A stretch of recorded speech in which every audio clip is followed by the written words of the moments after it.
സ്വർണ്ണപ്പണയം സംബന്ധിച്ച പുതിയ മാർഗനിർദ്ദേശങ്ങളിൽ വ്യക്തത വരുത്തി റിസർവ് ബാങ്ക്. വായ്പയുടെ കാലാവധിയും വായ്പ ലഭിക്കുന്ന തുകയുടെ പരിധിയിലും മാറ്റം വരുത്തിക്കൊണ്ടാണ് നിർദ്ദേശങ്ങൾ. ചെറുകിട വായ്പകൾക്ക് സ്വർണത്തിന്റെ മൂല്യത്തിനനുസരിച്ച് കൂടുതൽ തുക വായ്പക്കാരന് ലഭിക്കും.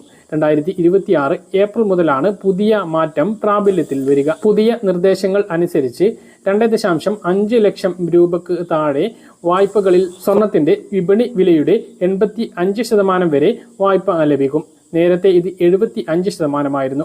2.5 ലക്ഷം മുതൽ 5 ലക്ഷം രൂപ വരെയുള്ള വായ്പകളിൽ 80%. 5 ലക്ഷത്തിന് മുകളിലാണ് എങ്കിൽ 75% വായ്പ ലഭിക്കുക.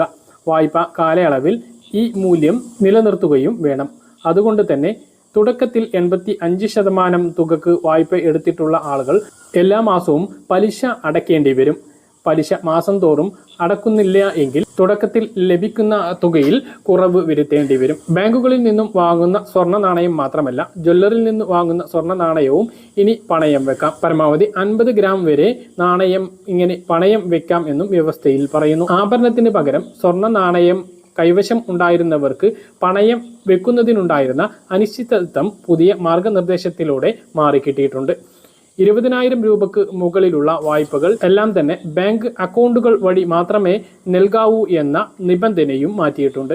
കഴിവതും അങ്ങനെ ചെയ്യണമെന്ന് നിർദ്ദേശമാണ് ഇപ്പോൾ ഉള്ളത്. ക്യാഷ് ഇടപാടുകൾ ആദായനികുതി നിയമത്തിലെ വ്യവസ്ഥകൾ അനുസരിച്ച് നടത്തണം. സ്വർണ്ണാഭരണത്തിന്റെ ഉടമസ്ഥാവകാശം കാണിക്കുവാൻ സ്വർണം വാങ്ങിയ ബില്ല് കൊണ്ടുവരണം എന്ന് നേരത്തെ ഉണ്ടാക്കിയിരുന്ന നിബന്ധന ഒഴിവാക്കാനും റിസർവ് ബാങ്ക് തീരുമാനിച്ചു. അത് വലിയ ആശ്വാസമാണ് സ്വർണം പണയം വെക്കാൻ ഉദ്ദേശിക്കുന്ന ആളുകൾക്ക് നൽകുന്നത്. സ്വർണ്ണ പണയം സംബന്ധിച്ച